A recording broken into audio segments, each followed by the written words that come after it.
17 फरवरी के दिन गणित की परीक्षा होने वाली है और आपको यह समझना है कि 17 फरवरी के दिन है और आप गणित की परीक्षा ईमानदारी पूर्वक दे पा रहे हैं। जिस प्रकार से वहां पे आपको क्वेश्चन देखने को मिलेगा, सीधे यहां से आपको प्रश्न देखने को मिलेगा। मात्र 25 प्रश्न आपको हम बताने वाले हैं जो आपके परीक्षा के लिए काफी जबरदस्त होगा। आप सिक्का उछल चुका है मेरे प्यारे साथियों, हेड भी आपका होगा और टेल भी आपका होगा। अब आपके अंदर खून नहीं जुनून दौड़ना चाहिए मेरे प्यारे साथियों। जल्दी से वीडियो को लाइक और चैनल को सब्सक्राइब कीजिए। और एक खास बात बताना चाहते हैं, एक नहीं पूरे 7 साल का मॉडल पेपर डाउनलोड करने के लिए नीचे डिस्क्रिप्शन में मेरा वेबसाइट का लिंक दिया गया है, जल्दी से दबाइए और जाकर के पूरा का पूरा मॉडल पेपर डाउनलोड कर लीजिए। और एक नहीं 10-10 मॉडल पेपर डाउनलोड कीजिए।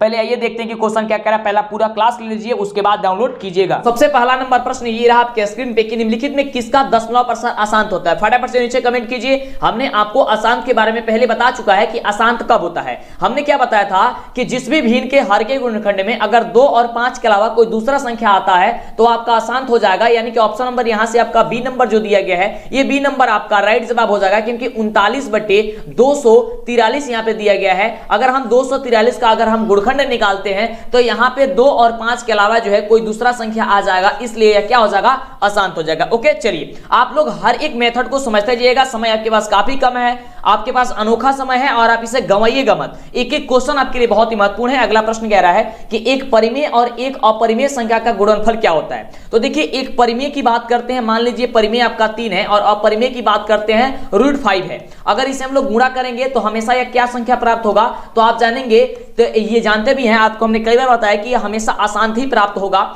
यानी कि ऑप्शन नंबर आपका बी नंबर दिया गया है, ये भी आपका बी नंबर क्या हो जाएगा, बिल्कुल ही राइट जवाब हो जाएगा। ठीक है, एक एक बातों को ध्यान में आप रखिएगा, नहीं तो दिक्कत हो जाएगी। समय काफी ही आपके पास कम है। आपको बताना चाहिए एक चीज और कि अगर हम बात करते हैं जोड़ की, यानी कि अगर योग की या फिर घटाव की यानी कि अंतर की, या फिर गुणा की, यानी कि एक परिमेय और एक अपरिमेय संख्या के वो अंतर हो, योग हो या फिर गुणनफल हो, ये सभी का सभी हमेशा क्या होता है, अपरिमेय ही होता है। यानी ऑप्शन आपका बी नंबर बिल्कुल ही राइट जवाब हो जाएगा। चलिए अगले प्रश्न का जवाब देने का प्रयास कीजिएगा। ये सॉल्व करने वाला प्रश्न है, आप ध्यान दीजिएगा। प्रश्न क्या कह रहा है, कह रहा है कि 0.777 दिया गया है, इसे आपको लिखना है P/Q के रूप में आपको लिख देना है, यानी कि भिन्न के रूप में आपको इसको लिख देना है। एक चीज आपको बताना चाहेंगे कि ये जो क्वेश्चन है दो तरीके से पूछा जाता है। पहला क्वेश्चन तो आपने देखा कि 0.77 लिखा गया है और कभी कभी 0.7 और 7 पे रेकरिंग दिया गया होता है। तो रेकरिंग का भी मतलब वही होता है, ऊपर जो लाइनिंग जो खींचा जाता है, ठीक है, रेकरिंग उसका भी मतलब वही होता है।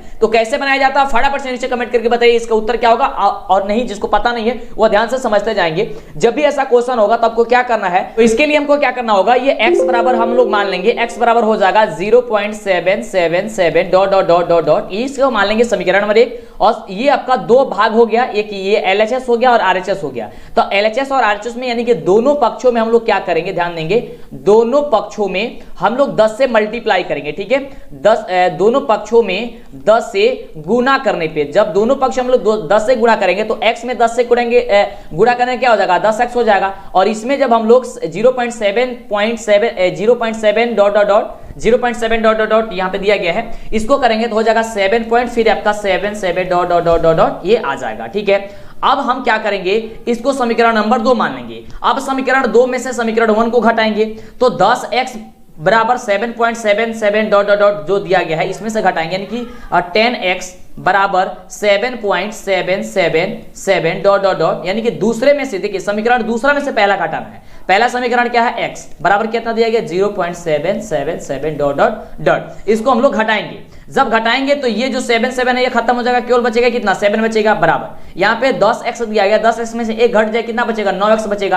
अब x बराबर क्या हो जाएगा, जब 9x बराबर 7 है तो x बराबर कितना हो जाएगा, 7/9 हो जाएगा। यानी कि 7/9 जो दिया गया आपका आंसर हो जाएगा। यहाँ पे ऑप्शन नंबर आपका ई नंबर दिया गया, आपका ई नंबर आंसर सही हो जाएगा। ठीक है, चलिए आगे बात करते हैं अगला प्रश्न की। अगला देखिए क्या धमाल मचाने वाला प्रश्न है। और अभी तक जो बच्चे वीडियो को लाइक और चैनल को सब्सक्राइब नहीं किया है, फटाफट से कर लीजिए। देखिए ये सभी क्वेश्चन कुछ ऐसा क्वेश्चन है इसमें जो आपको सब्जेक्टिव में पूछा जाता है क्वेश्चन। तो क्वेश्चन कह रहा है कि यदि एक मीनार की पाद से 10 मीटर दूरी पर स्थित बिंदु पर मीनार का उन्नयन कोण जो है वह 60 डिग्री है, तो मीनार की ऊंचाई ज्ञात कर दिया। ध्यान दीजिएगा, यहां मान लीजिए कि ये मीनार हो गई, ये मीनार की ये आपका ऊंचाई हो गई। ठीक है, चित्र से समझिएगा। ओके, ये आपका मीनार हो गई, मीनार की ऊंचाई हो गई है। और उसके पास ये कह रहा है कि इसके पाद बिंदु से इसका उन्नयन जो कोण है, यानी कि यहां का जो कोण है वह 60 डिग्री है। इसको हम लोग A, इसको B और इसको C हम लोग यहां पे मान लेते हैं। कह रहा है अगर इसकी पाद से 10 मतलब कि मीनार के पाद से 10 मीटर की दूरी पर मीनार का उन्नयनकोण बनता है, यानी कि यहाँ पे आपका 10 मीटर दिया गया है, तो ये इसकी ऊंचाई पूछ रहा है, यानी कि ए बी पूछ रहा है। तो ध्यान दीजिएगा, अगर यहाँ पे हम लोग लंब बटे आधार देख रहे हैं कि लंब ये आपका लंब हो गया, ये आपका आधार हो गया, यानी कि लंब नहीं दिया गया, आधार दिया गया है, और यहाँ पे थीटा का वैल्यू दिया गया है। तो अगर हम लोग टेन थीटा की बात, टेन 60 डिग्री की बात करते हैं, तो हम लोग का ए बी बटे बी सी हो जाएगा कि नहीं हो जाएगा, क्योंकि लंब बटे आधार होता है, तो ए बी बटे बी सी हो जाएगा। तो टेन 60 का वैल्यू हम लोग को दिया गया है, कितना दिया गया है, ये टेन 60 का वैल्यू हम लोग जानते हैं रूट का 3 होता है। ओके, उसके बाद से ए बी का वैल्यू निकालना है, तो या तो ए बी का ए बी लिख लीजिए या फिर एक्स लिख लीजिए, या एक्स मान लीजिए। उसके बाद से नीचे क्या है आपका बी सी का मान कितना है जी, 10 मीटर है। ठीक है, अब 3 गुणा कीजिए, ए बी में 1 से गुणा करेंगे हो जाएगा ए बी, और 10 में √3 से गुणा करेंगे हो जाएगा 10√3, यानी ए बी बराबर जो वैल्यू निकल के आएगा कितना आएगा, 10√3 आएगा। यानी ऑप्शन नंबर जो आपका बी नंबर इसका भी हो जाएगा, क्या हो जाएगा, बिल्कुल ही राइट जवाब हो जाएगा। अगला देखिए, अगला प्रश्न उसी प्रकार से कह रहा प्रश्न कि एक छड़ की लंबाई उसकी छाया का अनुपात जो है 1:3 है, तब सूर्य का उन्नयनकोण आपको बताना है। मान लीजिए आपका एक छड़ हो गया और इसकी छाया का जो अनुपात है वो कितना दिया गया है, तो 1 जो दिया गया है वह √3 दिया गया है। ठीक है, अब इसका उन्नयनकोण बताना है, यानी कि इसका यहाँ का कोण बताना है। इसको हम मान लेते हैं ए, इसको मान लेते हैं बी और इसको मान लेते हैं सी। ठीक है, काफी जबरदस्त क्वेश्चन है। अब देखेंगे ये लंब बटे आधार दिया गया है, तो लंब बटे आधार का मतलब क्या होता है, 10 होता है। ठीक है, tan थीटा, तो tan थीटा बराबर हो जाएगा ए बी बट्टे हो जाएगा कितना, बी सी हो जाएगा। tan थीटा का tan थीटा ए बी का वैल्यू कितना है, 1 दिया गया, क्योंकि 1/√3 था, तो 1/√, क्या हो जाएगा यहाँ पे 3 हो गया। अब ध्यान दीजिएगा, tan किस में जो है 1/√3 का वैल्यू होता है, तो कहेगा कि सर tan 30 डिग्री में 1/√3 होता है। ठीक है, यानी कि tan आपका 30 डिग्री में होता है, तो tan 30 डिग्री का वैल्यू कितना हो जाएगा, यानी कि आपका 1/√3 हो जाएगा।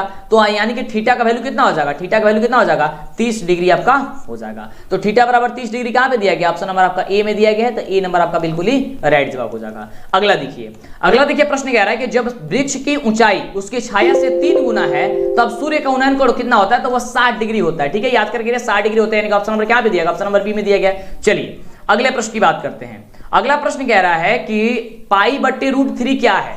π/√3 क्या है, आप सभी को पता है कि यह एक आपकी अपरिमेय संख्या, क्या है, अपरिमेय संख्या है। यानी कि अपरिमेय संख्या कहां पे दिया गया, ऑप्शन नंबर बी में दिया गया, तो ऑप्शन आपका बी नंबर जो होगा बिल्कुल ही राइट जवाब हो जाएगा। फटाफट से नीचे कमेंट करेंगे, जल्दी कमेंट करेंगे, समय काफी कम है, समय को ध्यान में रखते हुए सारे क्वेश्चन को आपको बताया जा रहा है। जितना जल्दी हो सकता है उतना जल्दी आपको कंप्लीट कराना है, नहीं तो आप मतलब पीछे रह जाएगा और बच्चों से। तो फटाफट से, वैसे सारी चीज हम कंप्लीट करा दिए हैं। जल्दी से वीडियो को लाइक और चैनल को सब्सक्राइब कीजिए, दोस्तों में शेयर कीजिए और पढ़ाई भी एकदम जुड़ जाइए। आपके अंदर खून नहीं जुनून दौड़ना चाहिए मेरे प्यारे साथी। मां सरस्वती का नाम लीजिए, आपके रिजल्ट काफी जबरदस्त आएगा। जल्दी से वीडियो लाइक और चैनल को सब्सक्राइब कर लीजिए। अगला प्रश्न है कि यदि p एक अभाज्य संख्या है तो √p का वैल्यू कितना होगा। ठीक है, अगर p आपका एक अभाज्य संख्या है तो अभाज्य संख्या तो √p कितना होगा। मान लीजिए अभाज्य संख्या में, अभाज्य संख्या कौन होता है, जिसका 2 से ज्यादा गुणनखंड नहीं निकलता है, यानी कि वह संख्या 3 हो सकती है, वह संख्या 5 हो सकती है, वह संख्या 17 हो सकती है, वह संख्या 13 हो सकती है। तो अगर √13 को हम लोग रूट मिले, अगर 13 को रूट में लेते हैं तो √13 क्या हो जाएगा, आपका अपरिमेय संख्या हो जाएगा। रूट को अगर रूट में अगर हम 17 लेते हैं तो 17 भी कौन सी संख्या हो जाएगी, तो कहेगा कि सर आपने बताया था कि ये सारा का सारा जब रूट से बाहर नहीं जाएगा तो वो अपरिमेय हो जाएगी। यानी कि ऑप्शन नंबर आपका जो बी नंबर दिया गया है, ये बी नंबर आपका बिल्कुल ही राइट जवाब हो जाएगा।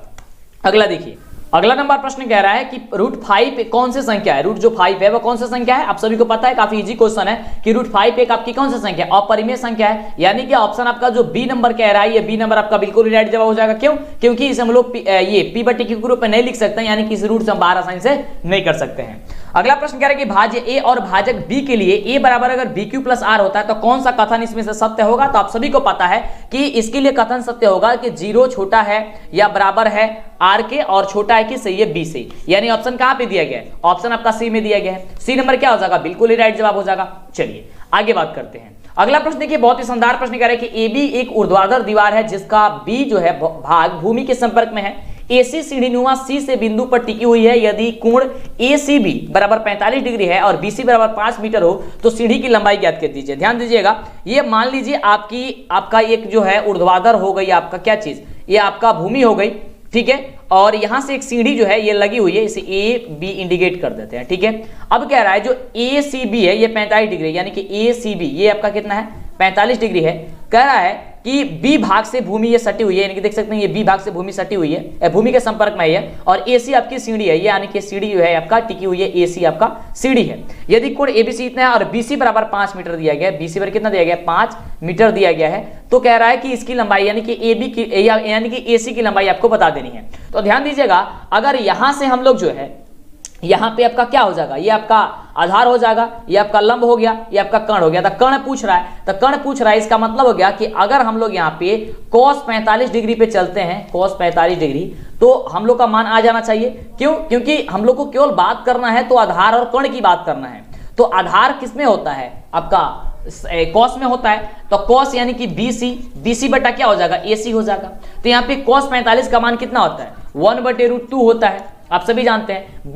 BC बराबर दिया गया है 5 बटे यहाँ पे AC का वैल्यू निकालना है, या आप x मान लीजिए या फिर AC मान लीजिए, मान लेते हैं x मान लीजिए। अब तीन गुणा कीजिए, x में 1 से गुणा करेंगे हो जाएगा x, और 5 में रूट से गुणा हो जाएगा 5√, ठीक है, 5√2, ठीक है, 5√2 हो जाएगा, यानी कि 5√2 कहां पे दिया गया है, तो 5√2 दिया गया ऑप्शन नंबर आपका सी में। तो ऑप्शन नंबर आपका जो सी होगा ये बिल्कुल ही राइट जवाब हो जाएगा। समझ में आ रहा होगा बहुत अच्छे तरीके से। चलिए आगे बात करते हैं अगले प्रश्न की। अगला प्रश्न देखिए क्या कह रहा है, बहुत ही मजेदार प्रश्न है। प्रश्न कह रहा है कि एक मनुष्य किसी बिजली के खंभे के शीर्ष से देखता है कि धरातल के एक बिंदु का अवनमन कोण अब 60 डिग्री हो जाता है। यहाँ पे उन्नयन कोण नहीं बोल रहा है, अवनमन कोण बोल रहा है। यदि खंभे के पाद बिंदु से बिंदु की दूरी 25 मीटर हो तो खंभे की लंबाई ज्ञात कर दीजिए। ध्यान दीजिएगा यहाँ पे क्वेश्चन क्या कह रहा है। यहाँ से एक आपको हम चित्र बना करके दिखा देते हैं। ये आपका एक चित्र बनेगा इस प्रकार से।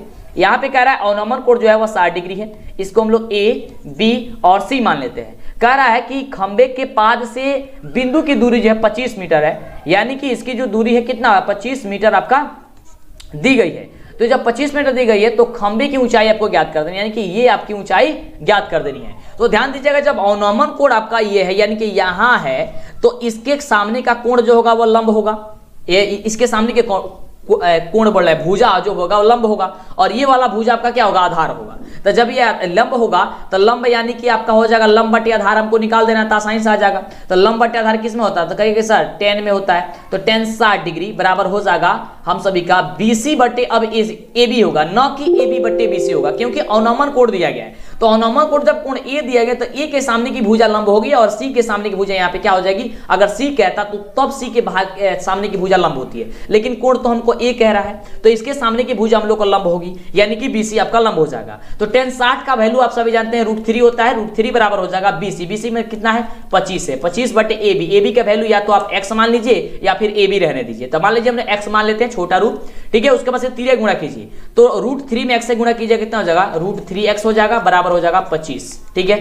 x बराबर क्या हो जाएगा यहाँ पे 25 बटे की √3 हो जाएगा। अब यहाँ पे रूट जो है नीचे नहीं रहता है, इसको हम लोग ऊपर करेंगे। ऊपर करने के लिए हमने किस करेंगे, परिमीकरण करने के लिए नीचे की संख्या को दोनों ऊपर और नीचे दोनों में वही संख्या से गुणा कर दिया जाता है, यानी कि √3 से ऊपर नीचे गुणा कर देंगे। तो √3 ऊपर भी √3 नीचे भी। तो यहाँ जब गुणा करेंगे 25 में √3 हो जाएगा 25√3, कितना हो जाएगा 25√3 हो जाएगा, और नीचे हो जाएगा हम सभी का 3, ओके। यानी कि 25√3 बटे 3 कहां पे दिया गया है, ऑप्शन नंबर डी में दिया गया है। 25√3 बटे 3 ऑप्शन नंबर हो जाएगा डी नंबर। चलिए आगे बात करते हैं अगले प्रश्न की। अगला प्रश्न कह रहा है कि एक दिए गए बिंदु जो केंद्र नहीं है से किसी बिंदु से कितने व्यास खींचे जा सकते हैं। मान लीजिए ये आपका एक वृत्त है गया और यहाँ पे ये केंद्र नहीं है, इससे कितना हम व्यास खींच सकते हैं। तो यहाँ से हम सपोज मान लीजिए यहाँ से खींचते हैं, तो यहाँ से एक ही ना खींचेंगे, इसके बाद अगर हम खींचना चाहें तो ये खिंचाएगा व्यास, नहीं खिंचाएगा, कभी भी व्यास नहीं, क्योंकि व्यास वही होते हैं जो केंद्र से होकर के गुजरे, तो केंद्र से दूसरा नहीं होकर गुजरेगा, यानी कि ऑप्शन क्या हो जाएगा, ए नंबर आपका बिल्कुल ही राइट जवाब हो जाएगा। कहने का मतलब यह है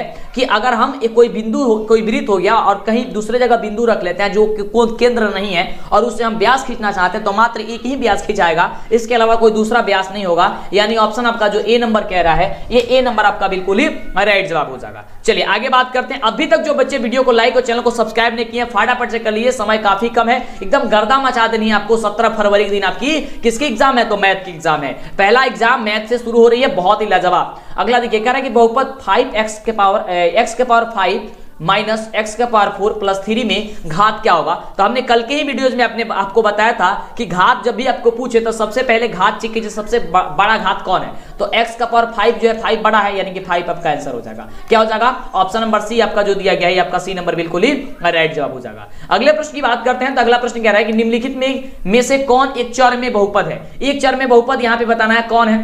यहाँ पे आपको ये काफी जबरदस्त जो है यहाँ पे ऑप्शन भी दिया गया और इसका आपको फटाफट बताना है, तो बिल्कुल इसका राइट जवाब क्या हो जाएगा, ठीक है। तो यहाँ पे एक चर में बहुपद की बात करते हैं तो यहाँ पे क्या हो जाएगा, ऑप्शन नंबर आपका क्या है, बहुपद हो जाएगा 4x² माइनस 3x, ठीक है, प्लस 7, क्योंकि ये आपका ये x² plus bx plus c के रूप का ये दिया गया है, ठीक है। चलिए, और जो है क्यूब में दे दिया गया है, कहीं 4 में दे दिया गया है, ठीक है, और यहाँ पे x y यानी कि x y और c इस सब में दे दिया गया, तो ये आपका नहीं होगी। अगला देखिए, अगला प्रश्न कह रहा है कि 16 नंबर की 2 minus x² plus x cube में x क्यूब का गुणा क्या होगा, यानी कि x क्यूब में किस संख्या से गुणा किया गया है, तो यहाँ देख रहे हैं कि x क्यूब में मात्र 1 से गुणा किया गया है, यानी कि ऑप्शन क्या हो जाएगा आपका बी नंबर आपका बिल्कुल ही राइट जवाब हो जाएगा। अगला देखिए, अगला प्रश्न कह रहा है कि किसी वृत्त की परिधि के किसी बिंदु से कितने व्यास खींचे जा सकते हैं, किसी वृत्त के परिधि के किसी बिंदु से, मान लीजिए वृत्त हो गया, यहाँ पे केंद्र होता है और ये चारों तरफ जो घूमी रहती है इसे हम लोग कहते हैं परिधि। क्या कहते हैं बाबू, इसे हम लोग कहते हैं परिधि। तो ये परिधि होगी, परिधि के किसी बिंदु से, सपोज मान लीजिए यहाँ पे एक बिंदु हो गया और इसे हम क्या खींचते हैं, व्यास खींचते हैं, तो यहाँ से एक व्यास हम खींच लेते हैं यहाँ से। चलिए केंद्र से होकर मान लीजिए ये केंद्र से होकर चला जा गया, ठीक है। अब कह रहा है कि कितने, क्या अगर यहाँ से एक और खींचना चाहे खींच सकते हैं, नहीं खींचेंगे, क्योंकि व्यास हम लोग का वही होता है जो केंद्र से गुजरी है, केंद्र से तो गुजरेगा ही नहीं, तो जब नहीं गुजरेगा इसका मतलब एक ही होगा, यानी ऑप्शन नंबर क्या हो जाएगा, ए नंबर आपका बिल्कुल ही राइट जवाब हो जाएगा। चलिए, मजा आ रहा होगा, जल्दी से यार लाइक करने में कंजूसी क्यों करते हो, फटाफट से लाइक कीजिए, चैनल को सब्सक्राइब कीजिए, दोस्तों में शेयर कीजिए और गर्दा मचा दीजिए परीक्षा में। अगला प्रश्न, अब खून नहीं जुनून दौड़ना चाहिए मेरे प्यारे साथियों। अगला प्रश्न, किसी चाप द्वारा केंद्र पर आंतरिक कोण उसके द्वारा वृत्त के शेष भाग के किसी बिंदु पर आंतरिक कोण का होता है, मतलब वो क्या होता है, कितना गुना होता है, आपको ये बताना। देखिए ध्यान से, ये आपका वृत्त हो गई, देखिए यहाँ पे सही से बना देते हैं, चलो गोला सही से बन जाना, ओए ये क्या हो गया, चलिए यहाँ से हम गोला बना लेते हैं सही से, यानी कि वृत्त बना लेते हैं, वृत्त बना लिए। कह रहा है कि किसी चाप से, मान लीजिए ये आपका एक चाप खींच दिया, कह रहा है यहां से जो आपकी एक बन रही है केंद्र बन रही है, आपका एक केंद्र बन गई, ठीक है। अब कह रहा है जो शेष भाग बच रहा है, ये ए बी सी लिख लेते हैं। अब शेष भाग यही ना शेष भाग बच रही है जी, यही ना शेष भाग बच रही है। अब कह रहा है कि यहाँ पे जो बनती है कोण, यहाँ पे कोण इस प्रकार से, ये कोण इस प्रकार से बन रही है, ठीक है, इस प्रकार से। तो यहाँ का कोण आपको बताना, मान लीजिए यहाँ पे पी हो गई, यहाँ बताना है क्या होता है। तो देखिए, अगर यहाँ पे ये आपका ध्यान दीजिएगा, अगर ये इसका क्या होती है, दोगुना होती है, यानी x होती है तो ये आपका 2x हो जाएगा, यानी कि 2 गुना होती है, यानी कि ऑप्शन क्या हो जाएगा आपका ए नंबर बिल्कुल राइट जवाब हो जाएगा कि किसी चाप द्वारा केंद्र पर आंतरिक कोण जो होता है वृत्त के शेष भाग के किसी बिंदु पर आंतरिक कोण की कितना होता है, 2 गुना होता है, ठीक है। चलिए अगले प्रश्न की बात करते हैं। तो अगला प्रश्न कह रहा है अर्धवृत्त का कोण जो यहाँ पे कौन लिखा गया, कोण होगा, ठीक है। अर्धवृत्त का कोण कितने अंश का होता है, आपको ये बताना है। तो अर्धवृत्त का कोण जो होता है वह 90 डिग्री का होता है, कितना डिग्री का, 90 डिग्री का होता है, यानी कि ऑप्शन नंबर जो आपका सी दिया गया, ये सी नंबर आपका बिल्कुल ही राइट जवाब हो जाएगा। अगला देखिए, अगला प्रश्न कह रहा है कि बहुपद x² माइनस 11x के शून्य क्या होगा, शून्य ज्ञात करने के लिए बराबर 0 कर लेते हैं। x² माइनस 11 बराबर 0, तो x² बराबर कितना हो जाएगा, 11 हो जाएगा, x बराबर कितना हो जाएगा, रूट में 11 हो जाएगा। अब आप सभी जानते हैं कि जब रूट में संख्या होती है तो प्लस और माइनस दोनों होती है, यानी कि एक हो जाएगा रूट का 11 और एक हो जाएगा माइनस का रूट का 11, यानी कि एक प्लस में एक माइनस में। कहां पे दिया गया है, ऑप्शन आपका दिया गया, ऑप्शन नंबर कहां पे दी, ऑप्शन नंबर दिया गया है यहाँ डी नंबर में, ठीक है, कि रूट 11 माइनस रूट 11, ठीक है, क्या हो जाएगा, ऑप्शन नंबर आपका डी हो जाएगा। अगला नंबर प्रश्न कह रहा है कि यदि tan थीटा बराबर 8/15 दिया गया है तो cos थीटा निकालिए। तो tan थीटा में आप सभी जानते हैं tan थीटा में क्या होता है, तब कहेंगे कि सर लंब बटे की आधार होता है। तो और cos थीटा में क्या होता है, कर्ण होता है, तो कर्ण निकालना पड़ेगा आपको। तो कर्ण बराबर क्या होता है, अंडर रूट लंब स्क्वायर प्लस आधार स्क्वायर। तो लंब स्क्वायर निकल, लंब का स्क्वायर कितना, 8 का स्क्वायर हो जाएगा 64, 15 का स्क्वायर हो जाएगा 225, दोनों को जोड़ेंगे 64 और 225 हो जाएगा 289, ठीक है, 289 हो जाएगा। इसका जब हम लोग वर्गमूल करेंगे तो कितना हो जाएगा, 17 होता है, यानी कि हम लोग का कर्ण निकल गया 17। जब कर्ण 17 निकल गया तो cos थीटा बराबर क्या होता है, आधार बटे कर्ण होता है। तो आधार हम सभी का कितना दिया गया, 15 दिया गया, 15 और कर्ण हो जाएगा 17, यानी कि 15/17 कहां पे दिया गया, 15/17 अपना ऑप्शन नंबर सी में। ऑप्शन नंबर क्या हो जाएगा, सी बिल्कुल ही राइट उत्तर हो जाएगा। चलिए अगले प्रश्न की बात करते हैं। ये देखिए, ये क्वेश्चन तो काफी इजी क्वेश्चन है, सभी बच्चे जानते होंगे कि sin 90 माइनस थीटा किसके बराबर होता है। तो sin 90 माइनस थीटा कल ही बताए थे आपको कि cos थीटा के बराबर होता है, ठीक है। तो cos थीटा कहां पे दिया गया, ऑप्शन नंबर आपका बी नंबर दिया गया जी। देखिए, और एक चीज आपको समझाना चाहेंगे, अगर आप गणित में मतलब बढ़िया नंबर पास करना चाहते हैं बढ़िया नंबर से, तो आपको सबसे ज्यादा हो जाएगा वो गणित के जितने भी फॉर्मूले हैं आपकी किताब में, सारा का सारा आपको घोर के पी लेना होगा। घोर के पी लेने का मतलब होगा कि आपको रट लेना है किसी तरीके से। आप अगर कहते हैं कि सर एक स्पेशल वीडियो बना दीजिए पूरे गणित के चैप्टर का जितना भी महत्वपूर्ण आपका जो क्वेश्चन पूछा जाता है फॉर्मूला, वो सारा फॉर्मूला एक वीडियो में कवर करा दीजिए, तो हम करा देंगे, लेकिन उसके लिए लाइक करना होगा वीडियो को। जितना ज्यादा लाइक और शेयर करेंगे और कमेंट करके हमें बताएंगे, तो फटाफट से कमेंट, लाइक और शेयर और चैनल को सब्सक्राइब कर दीजिए, जिससे कि सभी बच्चों को पता हो जाए। जब वीडियो डालेंगे तो पूरा एकदम कंप्लीट देख लीजिएगा, बस उतना ही याद कीजिएगा।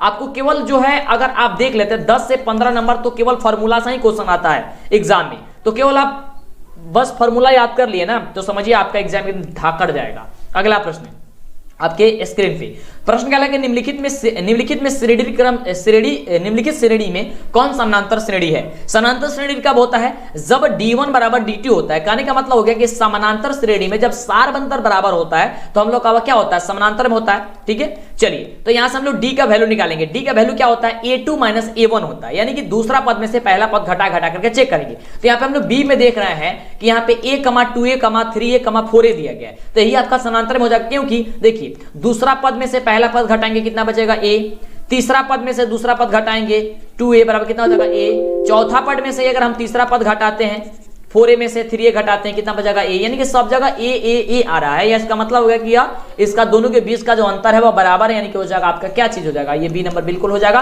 कि ये समानांतर श्रेणी में दिया गया है। चलिए एक नहीं पूरे 7 सालों का मॉडल पेपर डाउनलोड करने के लिए, ऑब्जेक्टिव सब्जेक्टिव क्वेश्चन डाउनलोड करने के लिए जल्दी से आपको गूगल में सर्च करना है DLS एजुकेशन। आपको जैसे ही DLS एजुकेशन जो चैनल का नाम है वो आप सर्च कीजिएगा तो आपके सामने फटाफट तरीके से यहाँ पे DLS एजुकेशन का ऑफिशियल वेबसाइट आएगा। आपको यहीं पे जाना है, कहीं और नहीं जाना है, क्योंकि मेरे नाम से बहुत ज्यादा बना हुआ है, तो आपको और नहीं जाना है, DLS एजुकेशन ऑफिशियल पे जाना है। जैसे यहाँ पे इस पे क्लिक कीजिएगा तो देख सकते हैं यहाँ पे ये ओपन हो चुका है DLS एजुकेशन का ऑफिशियल वेबसाइट। और यहाँ पे अगर आप मॉडल पेपर प्राप्त करना चाहते हैं पूरे 7 सालों का, और एक नहीं 10 मॉडल शीट आप प्राप्त करना चाहते हैं, तो आपको इस पे आपको सिंपल सा क्लिक करना होगा। ठीक है, उसके बाद से अगर आप लाइव टेस्ट देना चाहते हैं तो लाइव टेस्ट के लिए आप यहां से आसानी तरीके से क्लिक कर सकते हैं। उसके बाद से अगर आप ऑब्जेक्टिव क्वेश्चन प्राप्त करना चाहते हैं तो प्रत्येक सब्जेक्ट का यहां से आपको ऑब्जेक्टिव क्वेश्चन मिल जाएगा। सब्जेक्टिव प्राप्त करना चाहते हैं तो नीचे आपको सब्जेक्टिव क्वेश्चन भी मिल जाएगा। ठीक है, तो यहां से मान लीजिए आपको 7 सालों का मॉडल पेपर डाउनलोड करना है, तो इस पे आपको क्लिक करना है। क्लिक करते ही आपके सामने इस प्रकार से ओपन हो जाएगा। ओपन होने के बाद से आपको सिंपल सा थोड़ा सा नीचे जाना है, देख सकते हैं यहाँ पे ऑफिशियल 2022 का हो गया।